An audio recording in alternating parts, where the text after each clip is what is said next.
Allez, salut les gars, voilà, c'est tout le monde, c'est mon hospital. Et vous êtes sur la chaîne de Monsieur le Russe 225. Voilà, donc je voulais faire en cette journée une vidéo pour répondre un peu aux questionnaires. Donc ceux qui m'écrivent inbox, si je ne réponds pas, excusez-moi, c'est parce que je suis hyper occupé. Voilà, donc je voulais passer juste un message pour que tous ceux qui sont concernés puissent voir ce message-là et essayer de rectifier ce qu'ils doivent rectifier.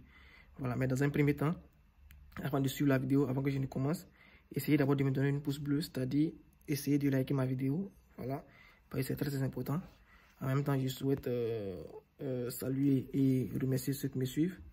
Et n'oubliez pas aussi de partager aussi mes vidéos. Voilà, donc aujourd'hui, je suis juste là pour mettre un peu d'accent sur ceux qui ont... Je vais spécifier un peu, je vais essayer de répondre un peu dans chaque domaine, c'est-à-dire sur chaque vidéo, des vidéos que j'ai mises en ligne. Je ne vais pas me fixer sur une seule vidéo, je vais fixer plusieurs vidéos en même temps pour répondre aux questionnaires, pour ne pas faire plusieurs vidéos. Voilà, donc d'abord, je vais commencer par la bourse de Russie, pour ceux qui ont obtenu la bourse de la Russie. Voilà, donc j'ai reçu un message qui me demandait si on doit traduire les documents en anglais. Je voulais juste répondre à cela et puis continuer. Voilà, en ce qui concerne les dossiers, vous avez, comment ça se passe dans un premier temps, comment est-ce que ça se passe lorsque vous postulez à la bourse de Russie. Lorsque vous postulez à la bourse de Russie, maintenant ils ont installé des services, des structures dans des pays, voilà, pour pouvoir d'abord gérer les dossiers et en plus des dossiers maintenant, les universités qui vont recevoir. Vous comprenez? Dans un premier temps, c'est d'abord l'ambassade et puis la structure qui gère les dossiers, qui font les tris. Ils vont faire les tris et puis ils vont sélectionner les dossiers qui sont déjà complets.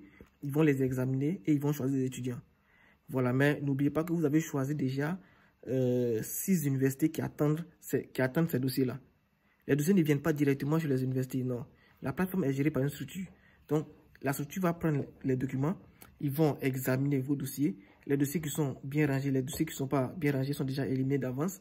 Et les dossiers qui sont bien rangés, qui comportent tous les éléments qu'ils ont besoin, ils vont prendre ces éléments-là et puis ils vont sélectionner vos dossiers.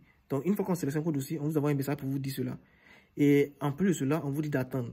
Ils vont envoyer maintenant vos dossiers aux universités que vous avez choisies. Et c'est une fois que les universités choisissent, forcément une université doit choisir parce que vous êtes sélectionné.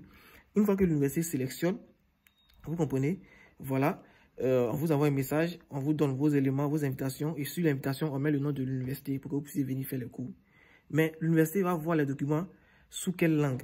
Ici, c'est en Russie, vous comprenez. Donc, pour pouvoir le faire, il faut traduire les documents en russe. Donc, ne traduisez pas vos documents en anglais pour envoyer, pour mettre ça sur le site. Sinon, ils ne vont pas vérifier. Ils vont vous remplacer avec une autre personne. Parce que au moment où vous avez postulé comme ça, il y a déjà des personnes qui attendent. Vous comprenez. Donc, si ces personnes attendent et puis vos dossiers ne sont pas encore complets, ils vont vous remplacer par ces personnes-là. Les personnes qui sont sur les listes. Vous comprenez un peu. Donc, essayez de faire les trucs dans les normes. Essayez de postuler dans les normes pour ne pas rater vos chances. Voilà, vous avez obtenu. Maintenant, mettez les vrais documents sur le site. Voilà, les documents qu'on vous demande. Il vous a déjà dit que maintenant, de cette année, comme ça, les documents sont vraiment différents parce que le temps ne suffit pas. Donc, ils ont essayé de donner quelques documents, mais les documents de base doivent être traduits en russe. Vous comprenez? Donc, pour traduire en russe, vous pouvez aller au ministère des Affaires étrangères et il y a l'ambassade même qui propose, qui vous donne des numéros des personnes qui traduisent des documents en russe. Vous comprenez? Voilà, donc vous pouvez aller vers ces personnes-là et puis essayer de traduire vos documents un peu rapidement pour mettre en ligne. Voilà, donc les documents doivent être traduits en russe. N'oubliez pas cela.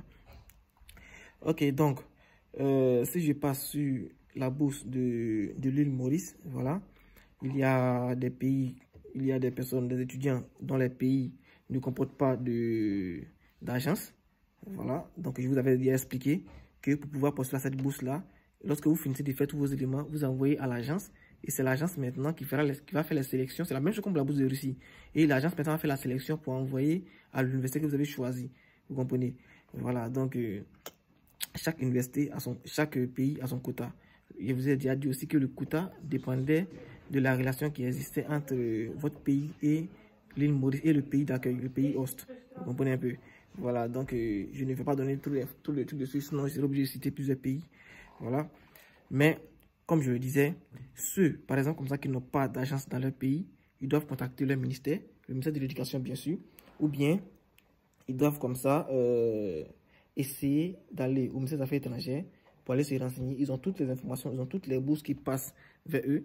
Voilà, ils ont toutes les informations chez eux. Ils vont vous dire comment est-ce que vous allez faire pour la bourse de l'île Maurice. Voilà, maintenant ceux qui ont des agences, les agences se trouvent sur le site. Lorsque vous venez de réunir vos dossiers, vous les appelez. Voilà, vous les appelez et vous allez déposer vos documents chez eux. Et vous n'êtes pas obligé aussi d'attendre à ce que vous ayez la lettre d'admission avant d'aller déposer. Voilà, donc c'était un peu ça les gars. Donc je vais vous donner ces informations-là pour que vous sachiez comment ça se passe. Et tous les messages que je n'ai pas encore répondu, je vais les répondre après. Mais seulement que actuellement, ce n'est pas trop la forme. Et puis, il y a assez de choses à faire. Donc, c'est un peu ça les gars. Voilà, surtout, ayez du courage. Parce que ça, c'est pas du tout facile. Voilà, on a été à votre place et on sait comment ça se passe. C'est pas du tout facile. Donc, soyez courageux et puis essayez de postuler comme vous pouvez et quand vous pouvez. Voilà, il y a assez de bourses de Chine. Je vais essayer de faire des vidéos. Voilà. Et si vous pensez que toutes les bourses, comme ça, admettent des frais d'admission, essayez de vous concentrer sur une bourse ou bien 3 bourses. Voilà, maximum 3 bourses. Et puis, essayez de faire des économies pour pouvoir les postuler avec des frais d'admission pour les postuler. Parce que les bourses qui comportent des frais d'admission sont vraiment des bourses très sérieuses. Voilà, je ne dis pas que les autres ne sont pas sérieuses, mais ce sont des bourses très sérieuses. Donc, prenez en considération, essayez de faire des économies et postuler à ces bourses-là. Voilà, donc les gars, c'était moi le Sam Hospital et vous êtes sur la chaîne de Monsieur le Russo 225. A plus les gars.